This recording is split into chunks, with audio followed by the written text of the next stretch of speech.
60 గజాలు 80 గజాల ఇల్లు కట్టుకున్నటువంటి పేదల ఈ గూడు మాత్రం ఇలా కూల్చేసి పేదల కన్నీళ్ళని చవిచూస్తున్న ప్రభుత్వంగా ఇలా చూస్తూ ఉన్నాం.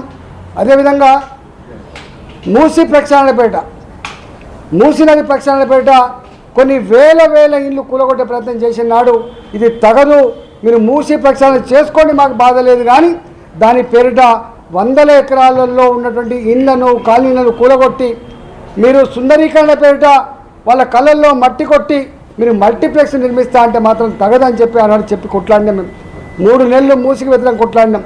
ఇవాళ ఫేజ్ 1 పేరిట మీరు మూసీ నదిలో కొబ్బరి నీళ్ళు లాంటి నీళ్ళు పాలించండి, మాకు బాధ లేదు. మూసీ నదిని ప్రక్షాళన చేయండి, మరి బాధ లేదు. కానీ దాని ప్రక్షాళన పేరిట ఇవాళ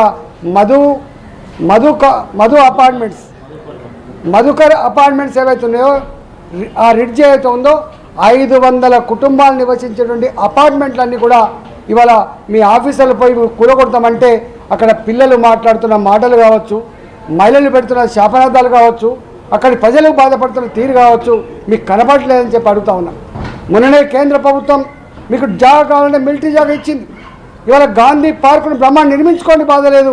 కానీ 500 పైచలకు ఇళ్లను కూలగొట్టి మీరు వాళ్ళని రోడ్ల మీద వేసి కంపెన్సేషన్ పేరిట బుకాయించి ఇవాళ వాళ్ళ కన్నీళ్ళు చూసే ప్రయత్నం చేస్తే ఖబర్దార్ అని చెప్పి హెచ్చరిస్తూ ఉన్నాం.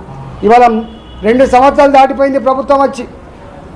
ఆనాడు నుంచి ఈనాడు వరకు కూడా పేదలకు గుంట భూమి ఇచ్చుడు దేవుడెరుగు, పేదలకు డబుల్ బెడ్రూమ్ ఇచ్చుడు దేవుడెరుగు. కానీ పేదల ఇళ్ళు కూలగొట్టి పేదల బతుకులతో చెలగాటమాడుతున్నటువంటి కాంగ్రెస్ ప్రభుత్వంగా ఇవాళ రికార్డు ఎక్కుతూ ఉంది. నేను ఇవాళ తీవ్రంగా ఖండిస్తూ ఉన్నా. ఖమ్మంలో ఇవాళ 15 ఏళ్ళుగా 20 ఏళ్ళుగా ఎవరైతే భూములలో గుడిసె వేసుకున్నారో ఇలా 60 గజాలు జాగియకుండా 80 గజాలు జాగియకుండా వాళ్ళ బతుకులలో మట్టి కొట్టినట్టు కాంగ్రెస్ ప్రభుత్వం తప్పకుండా మూల్యం చెల్లించక తప్పదని చెప్పి హెచ్చరిస్తూ ఉన్నా. దీన్ని తీవ్రంగా ఖండిస్తూ ఉన్నా. తక్షణమే వాళ్ళతో మాట్లాడి వాళ్ళకి ఇల్లు జాగాలు ఇవ్వాలని చెప్పి నేను డిమాండ్ చేస్తూ ఉన్నా. అదేవిధంగా ఈ మధుకర్ అపార్ట్మెంట్స్ ఏవైతే ఉన్నాయో వాళ్ళ జోలికి పోకుండా మీరు కేంద్ర ప్రభుత్వం ఇచ్చిన జాగాలో మీరు 60 ఎకరాలలో బ్రహ్మాండమైన పార్క్ కట్టుకోండి తప్ప ఇంకోటి కాదు. నేను ఇంకొక మాట కూడా అడుగుతా ఉన్నా. పేద పిల్లలు చదువుకునేటువంటి ఇంజనీరింగ్ కానీ, ఫార్మసీ కానీ, ఎంకామ్ కానీ, ఎంసీఏ కానీ ఫీజు రియంబర్స్మెంట్ ఇవ్వకుండా 5 సంవత్సరాల కాలంలో దాదాపు 10,000 కోట్లు ఇవ్వకుండా వాళ్ళ జీవితాలతో చెలగాటమాడుతున్న మీరు, లక్షల కుటుంబాలకి ఇలా వేదన మిగిల్చిన మీరు ఇవాళ 5,000 కోట్లు పెట్టి మీరు గాంధీ పార్క్ నిర్మాణానికి ఒడిగడుతున్నారంటే మీరు ఏం ఆలోచిస్తున్నారో అర్థం కావాలి.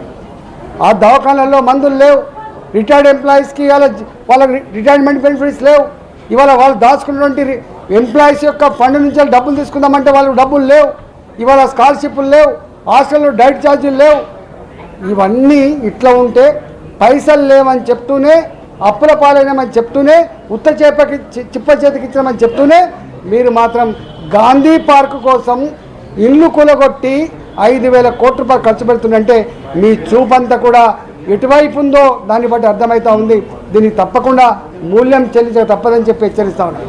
అదేవిధంగా మహబూబ్ నగర్ జిల్లా నార్కర్నూలులో జరిగిన దాడి, ఇవాళ దళిత అమ్మాయి రజక అబ్బాయి వాళ్ళు పెళ్లి చేసుకుంటే చిన్న పిల్ల గుళ్ళకు పోయినందుకు అక్కడ ఉన్నటువంటి పెత్తందారులు చిన్న పిల్లను వాళ్ళ కాళ్ళ మీద పెట్టి నన్ను కొట్టకండి, నన్ను చంపకండి అని చెప్పి వేడుకున్నా కూడా కనికరం లేక ఇవాళ వాళ్ళ దెబ్బలకు, వాళ్ళ తన్నులకు అమ్మాయి చనిపోయింది.